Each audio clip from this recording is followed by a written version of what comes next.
This is how you'll get into the Google Meet. You'll go to your Google Classroom. At the top, there's a Meet link. Click on that link.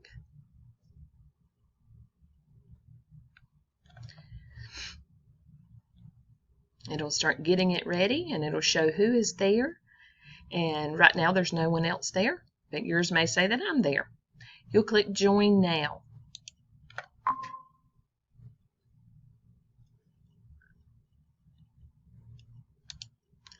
And you should be joined. You can turn off your microphone here. Please do that as you get in, and so there won't be any background noise.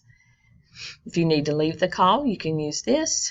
If you want to turn off your camera, you can do this, but I really need your camera to stay on. I need to see everyone. If you have any troubles today, let me know. Thank you.